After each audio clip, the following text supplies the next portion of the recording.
You have nowhere else to go. This is your home now.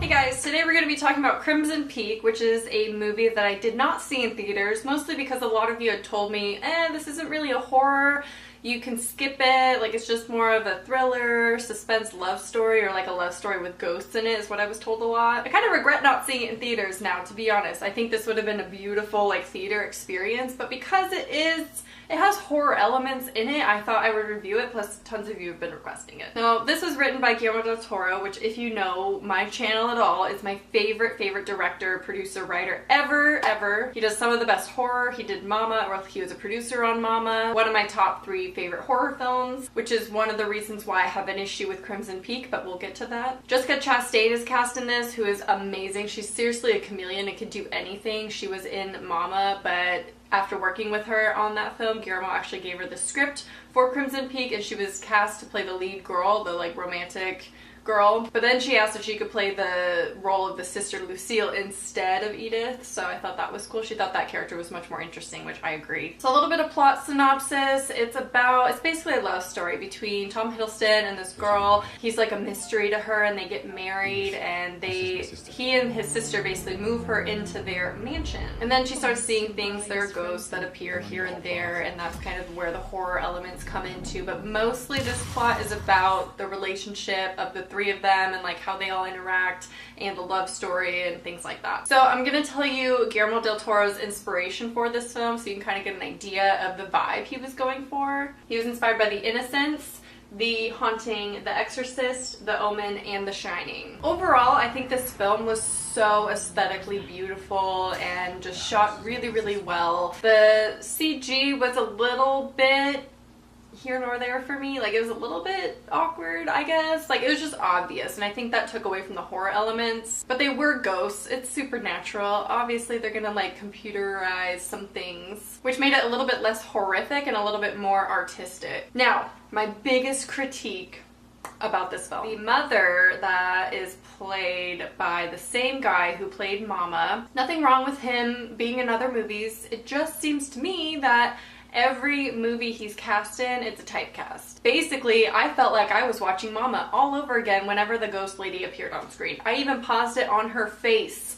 and the face was almost the same as the face in Mama. I really don't want Guillermo to continuously use the same creature, the same like creepy finger thing, because he does that in so many films. You know, I was super impressed with Mama. I thought it was really scary and I loved it. What made this movie, Crimson Peak, not as scary is that it was the exact same scares. The exact same. The way he moved, the way he walked, the hair, the face, like literally it was Mama. So that kind of took me out of it a little bit, and that's my biggest critique on it. I wish the monster or the ghost, whatever, was a little bit different. Granted, there were different ghosts. It wasn't just one ghost, but it just felt way too similar for me to think of it as a separate like entity, a separate film even. I will say the acting was unbelievable, and just overall the quality of this film was amazing. That's a given. Whenever Guillermo works on something, like the script is really well written, it's produced really well, the acting's great, cinematography's gorgeous. The setting really reminded me of Woman in Black, which is one of my favorites as well, just cinematically. I thought there were moments in this film that were horrifying. I really did, and I'm surprised a lot of you told me not to see it, when it definitely had horror elements. I mean, they were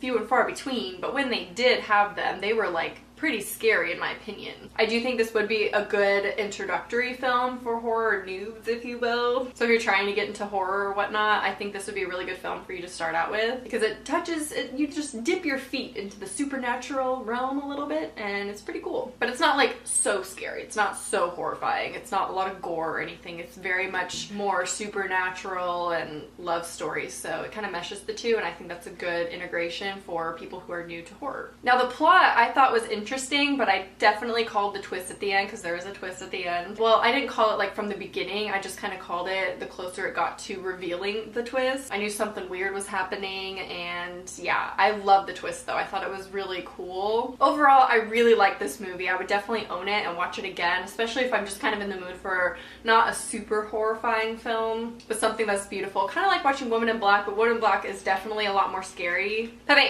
No. Let me know your thoughts on Crimson Peak, and if you consider it a horror or just like a thriller suspense film, because I kind of categorize it into that, but definitely has horror elements. So I don't know, I liked it. Someone asked me to do ratings out of 10, so I'm gonna rate this a solid like 7. But it depends on the scale, because on a horror scale, definitely a lot lower. But I can't do that, it's not fair. It doesn't really claim to be all that horrifying. So as a whole though, in comparison to other films, I would give it a 7. Let me know your thoughts down below. I hope you enjoyed. Make sure to leave some movie requests down below as well, and I'll talk to you soon. Bye. Okay.